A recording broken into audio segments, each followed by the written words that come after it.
아름다운 찬양 하나님께서 기뻐 받으실 줄로 믿습니다. 할렐루야.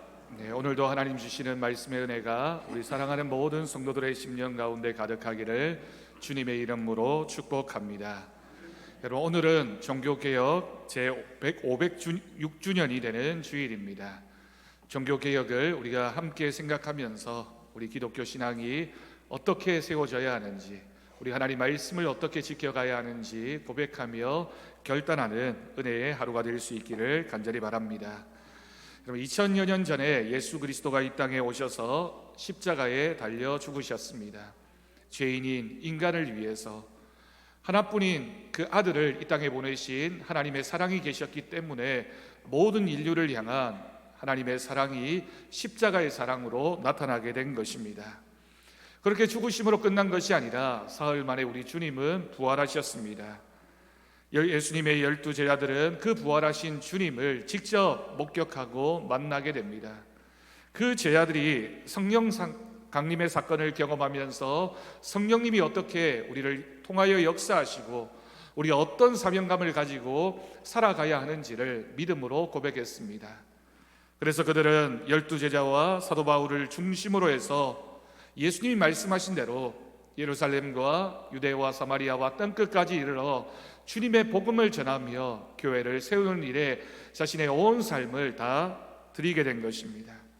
그들이 가는 곳마다 교회가 세워졌고 그 교회를 통하여 더욱더 큰 복음의 역사가 나타나게 되었습니다.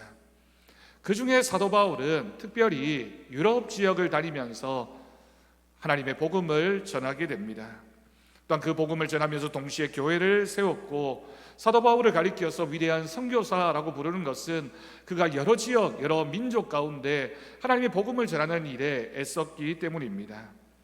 그렇게 복음을 전했던 사도 바울의 사역 가운데 핵심적인 도시가 바로 당시 로마 제국의 수도였던 로마라고 하는 도시였습니다. 이 도시는 그 당시 로마 제국이라는 큰 제국의 수도였기 때문에 정치와 경제, 또 모든 사회와 문화의 중심지, 많은 사람들이 몰려있던 그런 곳이었습니다. 그런데 그곳에 기독교 복음이 전해지게 되자 순식간에 많은 사람들에게 복음이 전해졌고, 또한 그리스도인들이 많이 나타나게 되었습니다. 특별히 그 당시 로마 제국으로부터 소외받고 있던 이주민들, 그리고 여성들, 사회 하층민들, 노예 등 많은 사람들을 대상으로 퍼져나가게 됩니다. 그러다가 그 복음이 또한 사회 전체로 퍼져나가서 기독교 신자가 늘어나게 되었습니다. 얼마나 급속하게 예수를 믿는 사람들이 많아졌는지 당시에 로마 황제가 기독교인들을 바라보며 두려워하기 시작했고 경계하기 시작해서 드디어 핍박하게 됩니다. 그동안 기독교는 극심한 환난과 핍박의 시기를 지나야만 했습니다. 그 기간이 무려 300년이 넘는 시간이었습니다. 400여 년 가까이 여러 로마 황제로부터 얼마나 많은 핍박을 받았는지 모릅니다. 그런데 기독교 역사에서 이렇게 극심한 핍박과 환난이 있었던 그 시기가 오히려 기독교 복음이 가장 흥왕하고 많은 사람들에게 큰 영향을 미쳤던, 그래서 기독교가 그 시대 가운데 큰 세력을 뿌리내릴 수 있었던 시기가 바로 이때였습니다. 기독교인의 숫자는 자꾸만 늘어갔습니다. 그리고 4세기가 되자 로마 시민의 거의 10%에 가까운 기독교 신자들이 생겨나게 됩니다. 그렇게 많은 핍박이 있었는데, 그렇게 많은 박해가 있었는데도 불구하고 어느새 기독교인들의 숫자가 로마 전체 인구의 10%에 가까이 이르게 된 것입니다. 그리고 극적으로 콘스탄티누스 황제에 의해서 AD 313년 기독교는 공인받게 됩니다. 기독교는 공인받았을 뿐만이 아니라 그 이후에는 로마 제국이 기독교를 국교로 인정하게 되는 놀라운 일이 벌어졌습니다. 그리고는 유럽 전역으로 기독교 복음이 전해지게 됩니다.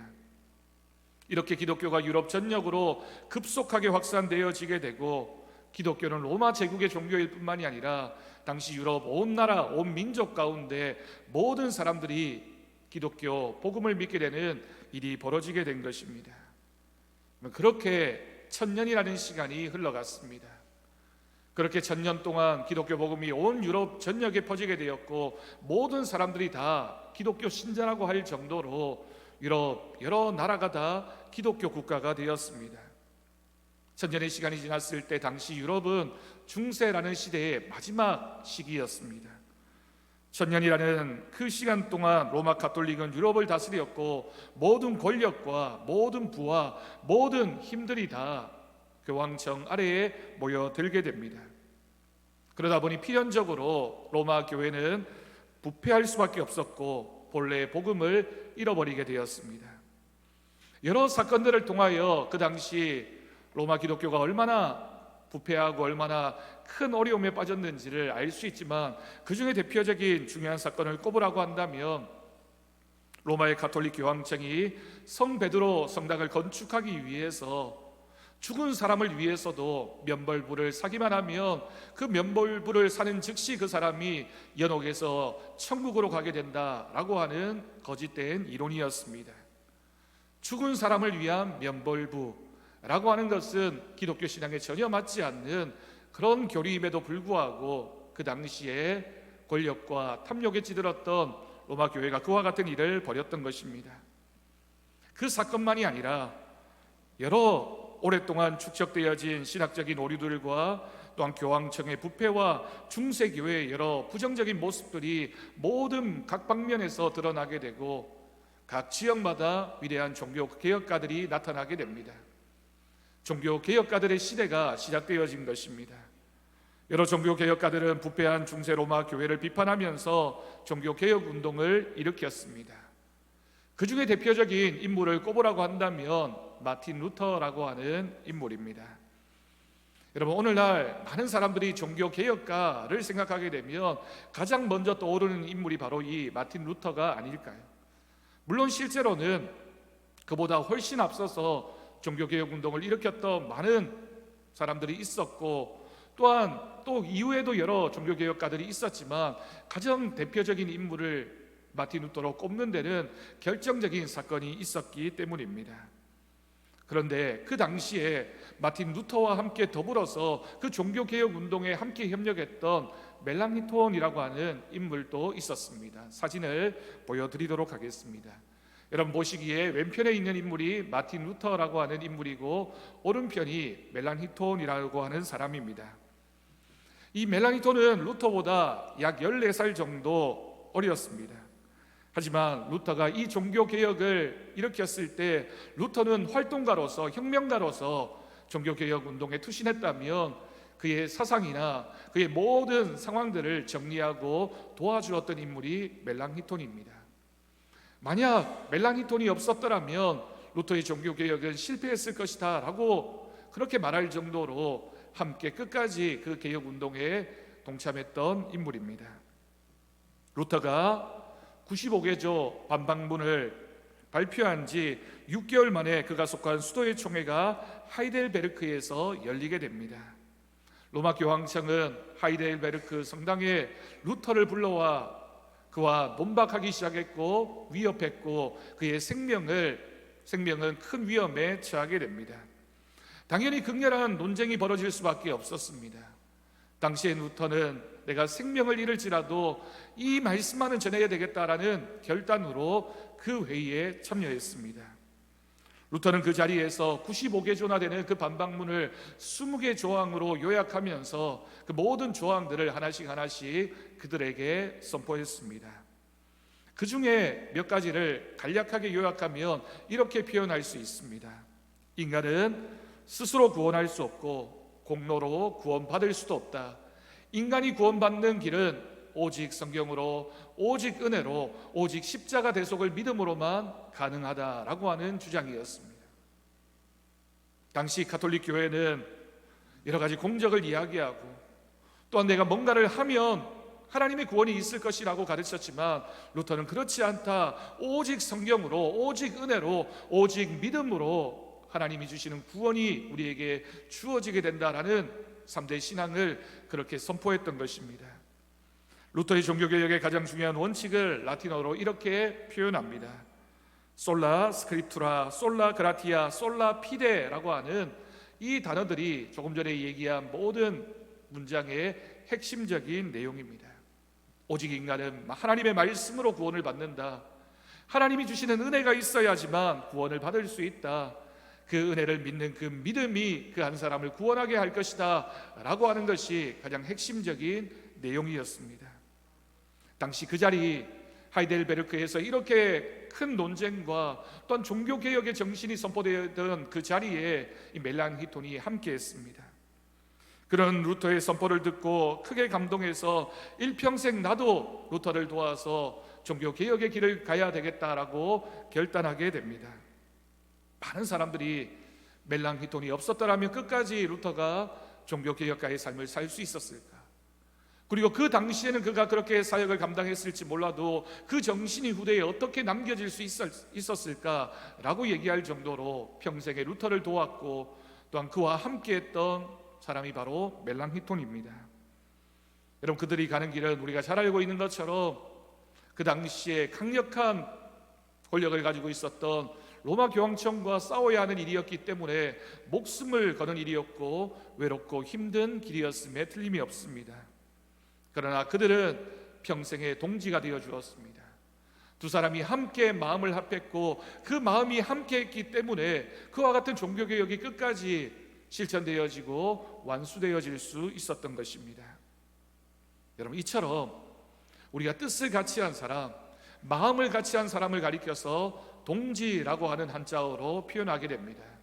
동무나 친구라는 말보다 우리가 마음을 함께 하고 있다, 뜻을 같이 하고 있다, 우리의 목적이 똑같다라고 표현할 때는 동지라고 하는 표현을 쓰는 것이 훨씬 더 뜻이 분명해집니다. 여러분, 루터와 멜랑히톤은 이처럼 신앙의 동지, 믿음의 동지가 되어서 평생 우정을 나누었을 뿐만이 아니라 하나님이 자신들을 부르신 그 믿음의 목적지를 향해서 열심을 품고 달려갈 수 있었습니다. 여러분, 이처럼 오늘 말씀에서도 서로 목적과 뜻을 같이 한 사람들을 소개하고 있습니다. 그들은 남유다에 대한 바벨론의 1차 침공 때 남유다가 멸망당하자 그 먼 바벨론 땅으로 포로로 잡혀왔던 사람들 중에 있었던 세 사람이었습니다. 누구입니까? 사드락과 메삭과 아벳느고라고 하는 세 친구였습니다. 다니엘과 세 친구들은 비록 적국으로 끌려온 포로였지만 그 바벨론 땅에서도 그들의 재능과 또한 지혜가 인정을 받게 되고 높은 고위 관료가 되어서 자신에게 주어진 직무를 감당하게 되고 지방을 다스렸습니다. 이런 배경 가운데 그렇게 순탄할 것만 같았던 그 상황 가운데 다니엘 3장을 보면 엄청난 일이 벌어지게 됩니다. 바벨론의 느부갓네살 왕이 두라라고 하는 평지에다가 큰 금신상을 만들어 놓고 우리 제국 안에 거하는 사람은 누구를 막론하고 이 신상의 낙성식 때 와서 절을 해야 된다라고 공포했던 것입니다. 절을 해야 된다라는 정도의 공포가 아니라 이 금신상에 절하지 않으면 그 사람은 죽게 될 것이다 라고 하는 선포를 통하여 모든 사람들에게 그 우상에 절할 것을 명령했습니다. 이와 같은 명령이 기록되어져 있습니다. 다니엘서 3장 4절에서 6절까지의 말씀입니다. 선포하는 자가 크게 외쳐 이르되 백성들과 나라들과 각 언어로 말하는 자들아, 왕이 너희 무리에게 명하시나니 너희는 나팔과 피리와 수금과 사명금과 양금과 생황과 및 모든 악기 소리를 들을 때에 엎드려 느부갓네살 왕이 세운 금신상에게 절하라. 누구든지 엎드려 절하지 아니하는 자는 즉시 맹렬히 타는 풀무불에 던져 넣으리라 하였더라. 여러분, 이 말씀이 그 당시 얼마나 준엄한 느부갓네살 왕의 심판의 선포였는지, 그리고 그 말 앞에서 누구도 거부할 수 없는 그런 상황이 이 세 친구들 앞에 펼쳐지게 된 것입니다. 모든 사람들이 왕의 명령을 따라 신상에 절을 할 수밖에 없었습니다. 그런데 그때 어떤 무리들이 이 느부갓네살 왕에게 가서 고발하게 됩니다. 먼 나라에서 온 몇 사람들이 왕의 명령에도 불구하고 이 금신상에게 절하지 않는다라고 하는 고발이었습니다. 그들은 비록 유다에서 포로로 끌려왔지만 그 나라의 관리가 되었던 유다 사람 사드락과 메삭과 아벳느고였습니다. 여러분, 이 상황을 생각해 보십시오. 세 친구들을 왕에게 고발한 사람들은 평소 포로이면서도 자신들보다 더 뛰어나고 왕으로부터 인정받던 그 세 친구가 어쩌면 부러웠고 어쩌면 시기하는 마음이었을 것입니다. 그래서 이 세 친구가 잘못되었으면 좋겠다라는 생각을 가지고 왕에게 고발했습니다. 이 소리를 들은 화가 난 느부갓네살 왕은 세 명의 친구들을 불러서 회유하게 됩니다. 그런데 여러분, 이 순간 사드락과 메삭과 아벳느고는 왕 앞에서 하나님을 바라보았고 하나님의 말씀을 듣고 한 마음을 품었던 믿음의 동지였습니다. 그들은 함께 품은 같은 뜻을 이야기하면서 우리가 우리의 신앙을 지켜야 되겠다, 어떤 상황이라 할지라도 우리는 하나님의 뜻을 따르자라고 한 마음을 품게 되게 됩니다. 그리고 느부갓네살 왕의 명령을 거절했습니다. 그들이 어떤 마음으로 신앙의 동지로 우정을 가지고 함께 품은 뜻이 무엇이었는지가 다니엘서 3장 17절과 18절 말씀에 기록되어져 있습니다. 왕이여, 우리가 섬기는 하나님이 계시다면 우리를 맹렬히 타는 풀무불 가운데에서 능히 건져내시겠고 왕의 손에서도 건져내시리이다. 그렇게 하지 아니하실지라도 왕이여, 우리가 왕의 신들을 섬기지도 아니하고 왕이 세우신 금신상에게 절하지도 아니할 줄 아옵소서. 여러분, 이 고백이 얼마나 큰 용기를 필요로 하는 고백이었는지 모릅니다. 누구도 거부할 수 없고 누구도 부인할 수 없는 그 상황에서 우리는 금신상에게 절하지 않겠습니다. 하나님이 우리를 구원하실 것입니다. 혹시 그렇지 않다 하더라도 우리는 끝까지 우리의 믿음을 지키겠습니다 라고 세 친구가 한 마음으로 표현했습니다. 그런데 여러분, 이 짧은 말 가운데 우리가 눈여겨보아야 할 한 단어가 있습니다. 그 단어는 바로 우리라고 하는 단어입니다. 히브리어 원어로는 아나흐나라고 하는 단어를 사용하는데 이 단어의 뜻에는 우리만은, 적어도 우리만큼은 이라고 하는 그런 믿음의 표현이 담겨져 있습니다. 우리라는 이름으로 그들을 함께하게 한 것은 살아계신 하나님을 향한 믿음이 하나였기 때문에, 그 세 사람이 바라보고 있었던 동일하신 하나님, 그 하나님을 향한 뜻이 하나였기 때문에 그들이 스스로를 가리켜서 우리는 이라고 표현하게 된 것입니다.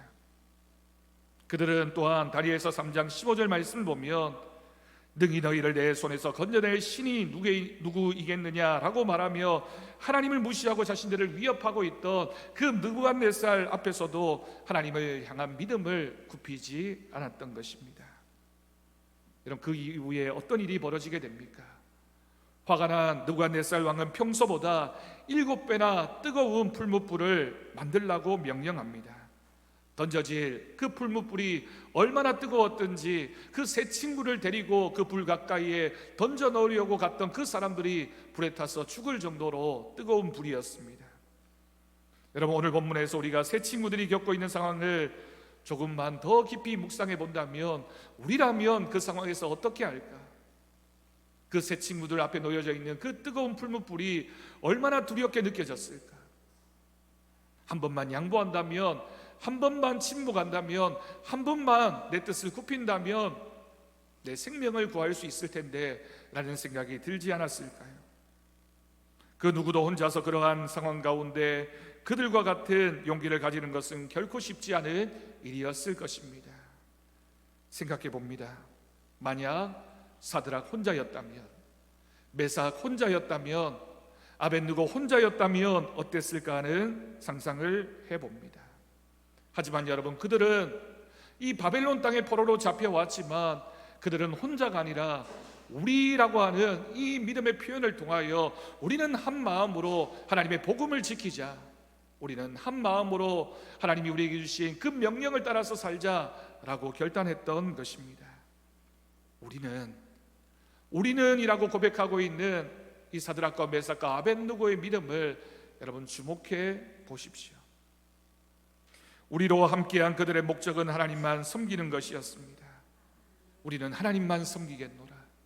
우리는 우상 이방신에게 절하지 않고 하나님을 향한 믿음을 지키겠다, 우리는 그렇게 하겠다라고 그들은 그들의 신앙을 고백할 수 있었습니다.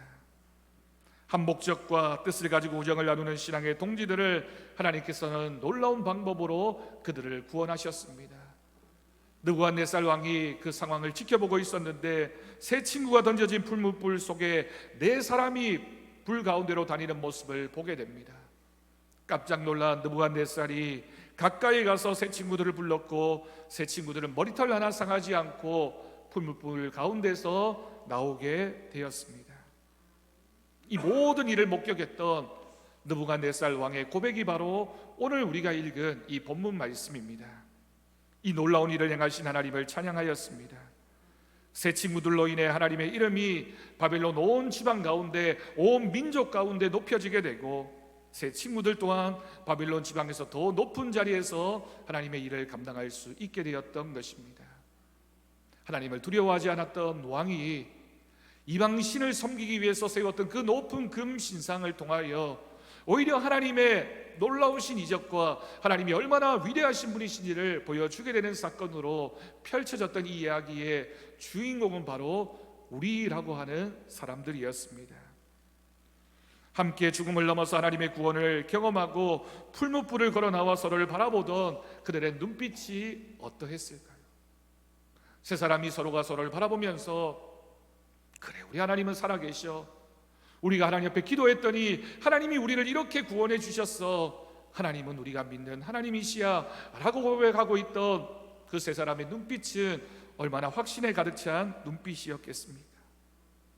어려움의 순간이었지만 그들은 하나님만 높이겠다는 같은 목적을 가지고 있었고, 그들의 삶의 목적의 주인이 되신 하나님이 그들과 함께 하셨기에 그들은 우정을 통해서 믿음의 동지가 될 수 있었던 것입니다.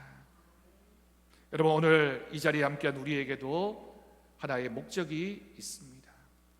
우리가 살아왔던 삶의 모습이 다르고 생김새도 다르고 살아가고 있는 상황들도 다르지만 우리가 한 마음을 품고 한 목적을 가지고 있기 때문에 더사랑교회라고 하는 믿음의 공동체에 와서 함께 기도하며 함께 하나님을 찾고 예배하고 있는 것입니다. 여러분, 우리 더사랑교회는 왜 모였을까요? 우리 교회의 목적이 무엇입니까? 우리 교회 안에 있는 여러 모임들, 성교회나 전도회도 마찬가지입니다. 여러분, 성교회가 있는 목적이 무엇입니까? 맛있는 식당 같이 찾아다니기 위해서 모인 모임입니까? 아니면 좋은 여행 장소에 가서 그렇게 모임을 갖기 위한 산악회와 같은 모임입니까? 아니면 봉사단체입니까? 아니면 억지로 모여서 어쩔 수 없이 모여서 그저 만나게 된 사람들입니까? 물론 부수적으로는 그럴 수 있겠지만 여러분, 우리의 목적은 그것이 아닙니다. 하나님께서 우리를 더사랑교회 믿음의 공동체 안에 모아주신 이유, 우리가 여러 선교회나 전도회에서 함께하면서 함께 목적을 가지고 있는 것은 그것이 아닙니다. 교회 안의 모든 모임의 목적은 우리를 통해서 하나님께서 영광 받으시고 우리를 통해 우리가 살아가는 삶의 현장에서 하나님의 복음이 드러날 수 있도록, 우리를 통하여 하나님의 크신 역사가 보여질 수 있도록 하나님께서 우리를 모이게 하셨고 우리라고 하는 이름으로 하나 되게 하신 줄로 믿습니다. 우리가 이런 공통의 뜻과 마음을 품고 있기 때문에 우리는 같은 뜻을 가진 믿음의 동지입니다. 루터와 멜라니통이 그러했던 것처럼, 사드락과 메삭과 아벳느고가 그러했던 것처럼 우리도 한 마음을 품고 한 기도의 제목을 가지고 한 믿음의 공동체 안에서 하나님이 우리에게 맡겨주신 그 사명을 향하여 달려가고 있는 믿음의 동지여야 할 줄로 믿습니다. 물론 우리가 그 목적을 이루어가는 과정 가운데 여러 가지 어려움이 있을 수 있습니다. 그러나 하나님은 그런 우리와 함께하여 주실 것입니다. 전도서 4장 12절 말씀입니다. 성경이 말씀합니다. 한 사람이면 패하겠거니와 두 사람이면 맞설 수 있나니 세 겹줄은 쉽게 끊어지지 않을 것이다. 우리가 한 마음으로 기도의 줄을 붙잡으면 우리 한 사람을 통하여 나타나는 역사도 있겠지만 두 사람이, 세 사람이, 여러 사람이 모여 함께 믿음의 동지가 되어서 서로를 지탱하고 힘을 모을 때 하나님의 크신 능력과 은혜가 나타나게 될 것을 믿습니다. 여러분, 우리가 하나님 나라의 시민으로 하나님의 나라를 이 땅에 만들어 가고자 하는 그런 동지로서 우정을 나누며 서로 함께 걸어간다면 우리 앞에 어떤 어려움이 있다 할지라도, 어떤 문제나 상황이 있다 할지라도 우리는 넉넉히 하나님의 은혜로 말미암아 이기게 될 것을 믿습니다. 여러분, 그럴 때 우리 교회가 이곳에 존재하는 그 목적을 이루게 될 것입니다. 또한 하나님이 우리에게 주신 임마누엘의 또 다른 이름이 되어서 풀불 가운데서도 함께 하셨던 그 하나님의 놀라운 역사가 우리가 어디로 가든지, 무슨 일을 당하든지, 누구를 만나든지 하나님의 크신 역사와 은혜로 우리에게도 나타나게 될 것을 믿습니다. 여러분, 그러기 위해서 오늘 말씀을 들은 우리가 기억하고 결단해야 할 것이 있습니다. 가장 먼저는 우리 교회는 복음을 가장 우선에 두어야 할 것입니다. 교회 안에 많은 사역과 직분과 그리고 신경 써야 할 많은 부분들이 있지만, 하지만 여러분, 교회 믿음의 공동체는, 믿음의 동지가 된 우리는 그 복음보다, 예배보다 더 귀한 것이 있어서는 안 될 것입니다. 복음을 위하여 존재하는 교회, 또한 하나님 나라를 위하여, 또한 하나님 앞에 드리는 그 예배가 가장 귀한 것이 되어지는 우리 모임과 우리 공동체가 되어질 때 하나님께서 우리를 사용하여 주실 것을 믿습니다. 우리 성도들 모두 복음을 전하는 일에 이런 믿음의 동지가 됩시다. 우리 교회가 있는 이 지역에도 복음을 전해야 합니다. 우리 교회에서 금요일마다 횃불 전도대를 함께하면서 복음을 전하기 위해서 애쓰고 있습니다. 여러분 중에도 시간이 되시는 분들은 한 달에 한 번이라도 금요일 오후에 나오셔서 함께 복음을 전하는 일에 함께 하셨으면 좋겠습니다.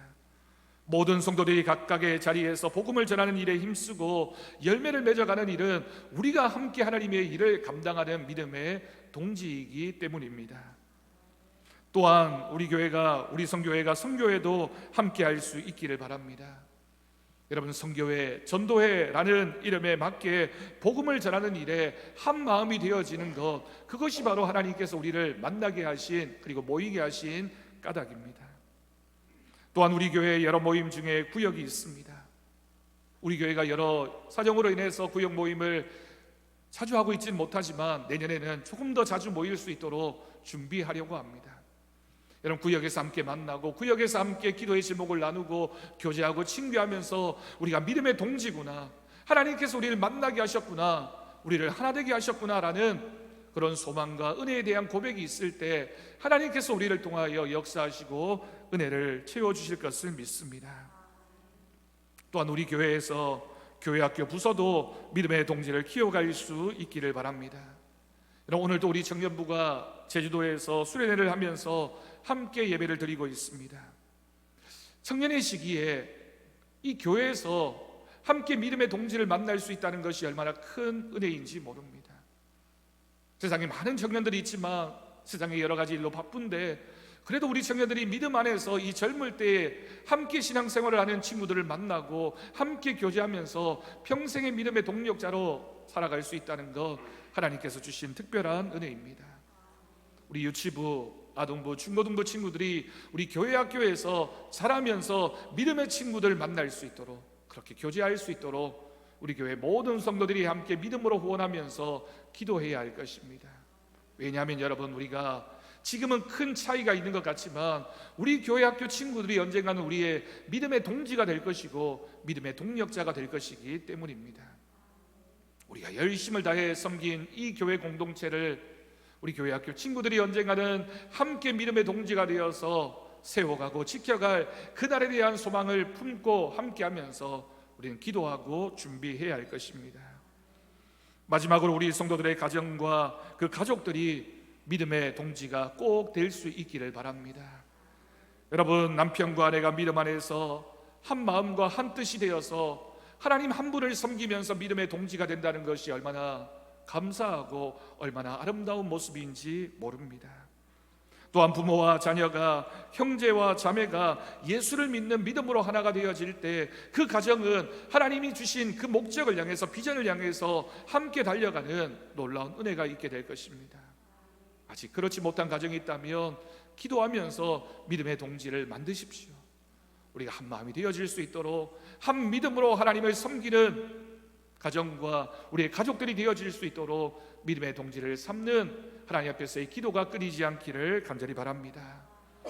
여러분, 그렇게 할 때 우리 교회는, 우리 가정은 하나님이 지켜주시고 하나님이 함께 하시는 믿음의 동지가 있는 공동체가 되어질 것입니다.